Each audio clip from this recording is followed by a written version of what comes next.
Hello everyone, welcome to Sprint UPSC. So we are discussing the 11th history of Tamil Nadu board and we are on chapter 20 and discussing the Mughal Empire. So पहले part में हम political history समझ रहे थे, तो हमने समझा था बाबर को और हुमायूं को. अब हम समझेंगे सर इंतरंगम, शेर शाह का एडमिनिस्ट्रेशन, एस्टिमेट्स और फिर हुमायूं वापस से. ठीक है, तो चलिए स्टार्ट करते हैं. तो सर इंतरंगम 1540 से 1555. जो सुर डायनेस्टी है उसके फाउंडर थे शेर शाह, जिनका ओरिजिनल नेम था फारिद.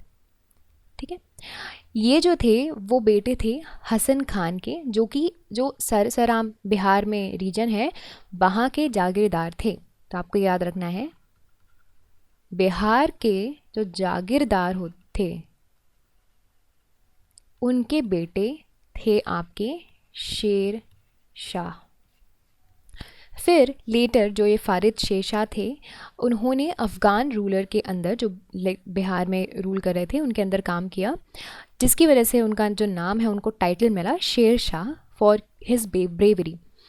वी हैव ऑलरेडी सीन कि कैसे हुमायूं जो है वो बैटल ऑफ चौसा में हार गया था और how he came up and how he became the ruler of Delhi in 1540. ये आप शेर शाह सूर, इसको इनकी इमेज देख सकते हैं. इन्होंने बहुत ही एक्सटेंसिव वॉर्स जो हैं वो राजपूत किंगडम्स के अगेंस्ट भी रखी और अपना एम्पायर भी एक्सपैंड किया. इनके जो कॉन्क्वेस्ट हैं वो पंजाब, मालवा, सिंध, मुल्तान, बुंदेलखंड रीजन में थे. तो अब देखो, हम आपको एक बात बताती हूँ, ये था हमारा भारत. ठीक है, बिहार वाले रीजन तो इनका था ही था, यानी कि यहाँ पे रूल ही कर रहे थे. फिर दिल्ली ले लिया था, तो फिर नेक्स्ट पार्ट कौन सा होगा, ये वाला पार्ट, राइट. तो फिर उसके बाद यही आता है पंजाब, मालवा और ये सेंट्रल एशिया वाला पार्ट, सिंध, बुंदेलखंड तो पूरा आपका सेंट्रल इंडिया का पार्ट आता है. So this region he wanted to conquer. तो इनका एम्पायर जब आप देखोगे ना, तो वो पूरा नॉर्थ इंडिया आपका कवर करता है, except for this particular region, that is Assam, Nepal, Kashmir और जो गुजरात का पार्ट है वो भी इसमें नहीं आता. अब इनके एडमिनिस्ट्रेशन के बारे में समझते हैं. Although his rule lasted for 5 years, 5 साल के लिए इनका रूल चला, बट काफ़ी ब्रिलियंटली ऑर्गेनाइज्ड एडमिनिस्ट्रेटिव सिस्टम था इनका. सेंट्रल गवर्नमेंट में बहुत से डिपार्टमेंट्स हुआ करते थे और जो किंग था he was assisted by 4 departmental ministers. तो 4 मिनिस्टर्स थे जो कि इनको असिस्ट किया करते थे. पहला है दीवाने वज़ीरत. ठीक है, ये जो है वो वज़ीर जो है ना वही है who is in charge of revenue and finance, यानी कि फाइनेंस मिनिस्टर. फिर होता है दीवाने अरिज, दिस इज़ आर्मी. ठीक है, he is the in charge of army. फिर है दीवाने रसलत, which is who is the foreign minister. And the next one is दीवाने इंशा, who is a minister for communications. तो आप ये 4 डिपार्टमेंट्स देख सकते हैं. तो पहला आपको याद रखना है कौन कौन से डिपार्टमेंट्स हैं. फाइनेंस डिपार्टमेंट है, मिलिट्री डिपार्टमेंट है, यानी कि डिपार्टमेंट समझ लीजिए आपका डिफेंस का डिपार्टमेंट है, फॉरेन अफेयर्स का है एंड कम्युनिकेशंस का है.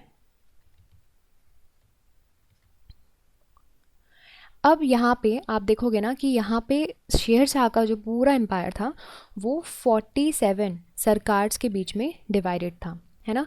जो चीफ शिकदर हुआ करते थे, लाइक लॉ एंड ऑर्डर जो मेंटेन करते थे, एंड चीफ मुंशिफ हुआ करते थे, हु इज़ अ जज. They are the 2 officer in charge of each sarkar. तो हर एक सरकार, सपोज एक सरकार है तो उसमें एक लॉ एंड ऑर्डर का ऑफिसर होगा और एक जज होगा. ठीक है, लॉ एंड ऑर्डर के ऑफिशियल को आप बोलते हैं चीफ शिकदर और जज को बोलते हैं आप मुंसिफ. ये तो हम पहले भी पढ़ते आ रहे हैं ना. तो देखिए, ये हो गए 2 डिपार्टमेंट्स. फिर हर एक जो सरकार है उसको बहुत सारे प्रांगनाज में भी डिवाइड किया गया है. एंड शिकदर इज़ द मिलिट्री ऑफिसर, आमीन लैंड रेवेन्यू ऑफिसर, फोतेदार इज़ अ ट्रेजरर, कारकुन्स इज़ अ अकाउंटेंट. तो ये सब क्या थे, हर एक प्रांगण में हुआ करते थे. ठीक है, तो सपोज़ आपका एक जो सरकार है उसको बहुत सारे प्रांगण में डिवाइड किया गया है और ये प्रांगण में आपको ये सारे डिविजन्स मिलेंगे. और बहुत सारे एडमिनिस्ट्रेटिव यूनिट्स भी हुआ करते थे जिनको बोलते थे इक्ताज़. ये सिमिलर सिस्टम आप समझ लीजिए, हमने पहला पढ़ा था ना, तो वही है ये भी. ठीक है, अब लैंड रेवेन्यू जो एडमिनिस्ट्रेशन है वो भी काफ़ी अच्छे से ऑर्गेनाइज था शेर शाह सूरी के टाइम पे। लैंड सर्वे बहुत ही अच्छे से कंडक्ट करवाया जाता था। जो कल्टीवेटेड लैंड्स हुआ करते थे, कल्टीवेटेड और कल्टीवेबल लैंड हुआ करते थे, उनको इन्होंने 3 क्लासेस में डिवाइड किया था, good, middle and bad. Of course good में अच्छा कल्टीवेशन होता था, मिडिल में एवरेज और बैड में बुरा। So state was like state share was 1/3 of the average produce. तो जो भी आपका प्रोड्यूस होगा उसमें स्टेट को देना पड़ेगा आपको, यानी कि गवर्नमेंट को देना या फिर राजा को देना पड़ेगा 1/3। एंड ये आप या तो कैश में दे दो या फिर क्रॉप जो आपका प्रोड्यूस हो रहा है उस लैंड पे वो दे दो। ये जो इनके रेवेन्यू रिफॉर्म्स थे उससे इनके ट्रेजरी में काफ़ी पैसा भी आया, और इन्होंने सिल्वर कॉइन्स भी इंट्रोड्यूस किए थे जिसको दम बोला करते थे, और ये सर्कुलेशन में 1835 में भी आए थे। अब देखिए इन्होंने कम्युनिकेशंस, हमने देखा ना इनके पास एक कम्युनिकेशन डिपार्टमेंट भी था, 4 डिपार्टमेंट पे। तो कम्युनिकेशन डिपार्टमेंट में इन्होंने कैसे इम्प्रूवमेंट लाए, इन्होंने 4 इम्पॉर्टेंट हाईवेज़ बनवाए थे, ठीक है। और ये 4 इम्पॉर्टेंट हाईवेज़ कौन कौन से हैं?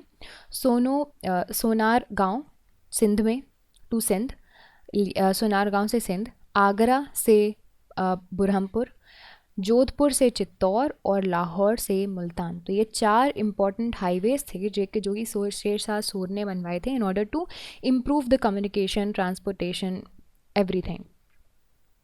फिर इन हाईवेज़ के आसपास रेस्ट हाउस बनाए जाते थे। तो ये रेस्ट हाउस इसलिए बनाए जाते थे so that whosoever is travelling उनके लिए कन्वीनियंस हो। एंड पुलिस जो थी वो काफ़ी अच्छे से रीऑर्गेनाइज्ड की गई थी, एफिशिएंटली रीऑर्गेनाइज्ड की गई थी, और इनके टाइम पर क्राइम भी कम हुआ करता था। मिलिट्री एडमिनिस्ट्रेशन बहुत ही एफिशिएंटली रीऑर्गेनाइज्ड किया गया था। इन्होंने बहुत से जो आइडियाज़ हैं वो like the trading, branding of horses, Alauddin Khilji वगैरह, इनके प्रीवियस रूलर्स से ये सारे आइडियाज़ बोरो किए थे, है ना, यानी कि अपने पूर्वजों से सीख भी रहे थे। Now let's talk about the estimates of Sher Shah. तो ये he is a pious Muslim and generally tolerant towards other religion as well. इन्होंने हिंदू ऑफिसर्स को बहुत ही इम्पोर्टेंट प्लेस भी दिए थे, and specially like he employed them. And he was also a pattern of art architecture. इन्होंने नई city बनवाई on the bank of the river Yamuna. And now the old fort, पुराना किला, और उनके जो मॉस्क हैं वो सिर्फ और सिर्फ सर्वाइव कर रहे हैं।